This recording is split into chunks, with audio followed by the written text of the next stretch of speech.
Brittany Maynard is a young woman who doesn't have much time left. She really recently made a profoundly difficult and very public decision to end her own life. Maynard has glioblastoma, a rare and deadly form of brain cancer, and she has said that she would rather die with dignity than suffer through disease. The 29-year-old recently moved to Oregon so that she can access the state's assisted suicide law, one of 5 in the country. She plans to take a fatal pill at the end of the month, and she went public with her choice in an online video. After getting married is when I first started experiencing the headaches, and they were quite severe. And I didn't understand them because I had never had anything like that before in my life. Right when I was diagnosed, my husband and I were actively trying for a family, which is heartbreaking for us both. And then I was diagnosed this past New Year's. We went away to the wine country for kind of a New Year's Eve celebration, and by Jan 1, the following day, I was diagnosed with cancer and told I was terminally ill.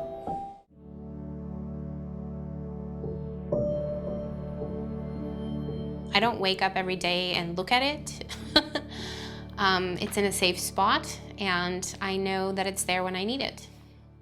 I plan to be surrounded by my immediate family, which is my husband and my mother and my stepfather and my best friend, who's also a physician. And probably not much more people. And I will die upstairs in my bedroom that I share with my husband, with my mother and my husband by my side, and pass peacefully with some music that I like in the background.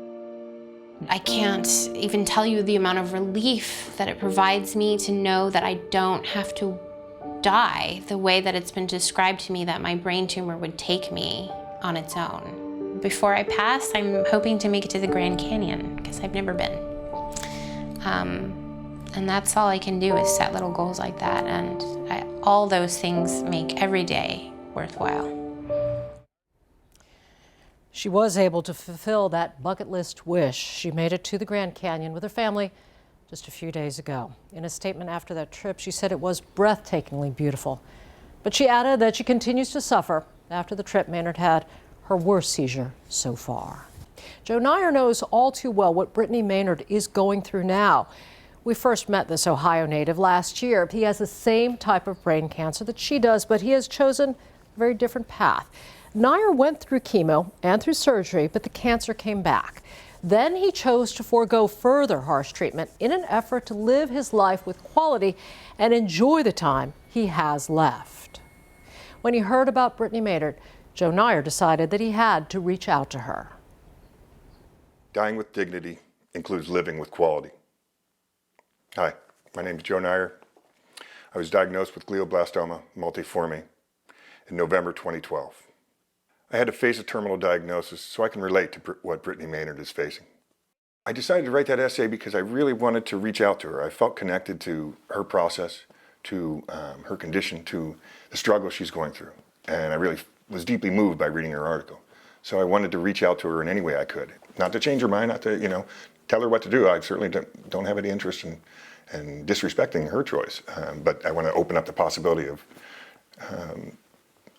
how to live with a terminal condition. Lettuce is pretty much ready. There's a way to live with quality with a terminal diagnosis. So I wanted to share that, not only with Brittany, but also with anybody that has a terminal condition. I'm now almost 2 years out from that diagnosis and defying all expectations. I'm not bedridden, not incoherent. I'm actually seeing improvements in all areas of my functioning. This is not a miracle cure. I'm still a human being dealing with glioblastoma. There's so much pressure to conform to this is what it's going to be. All the charts, all the doctors, they say, this is a condition. Almost no one makes it, with glio, and that's really hard not to get locked into and thinking about it. I had to put the charts completely away myself and stop looking at it. Just started researching more and more, and learning more and more about the conditions, asking more questions, opening up to different possibilities, and found there were a lot of different approaches. Thank you. Mm-hmm. I'm already way past their timelines now. I was able to stay in my own space, stay attentive to what I needed today, which is really the important thing. I think it's the most important thing, is being attentive to what is needed today. If we really open ourselves to possibility, possibility opens to us.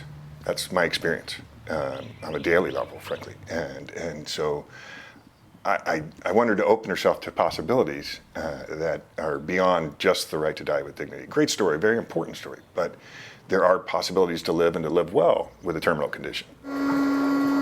My routines are about being attentive to this day and what I need to do to stay alive. There's a lot of it, because that seems to change from day to day, Try to work that swelling up the leg so it doesn't settle in the feet like it likes to do. Today I have more swelling in my ankle, some days I don't. It's a series of adjustments. My diet's somewhat structured. The medications I take, all these things are kind of part of each day. I have a probiotic, I have half a steroid, I have a calcium supplement, and I have something called astaxanthin, which is an overall body balancer. The thing about the way the systems funnels you in a certain way is toward fear, toward, this is how it's going to be.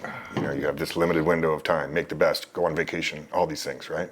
And those are fine, but that was not my interest. Hey, Twinny, come and eat.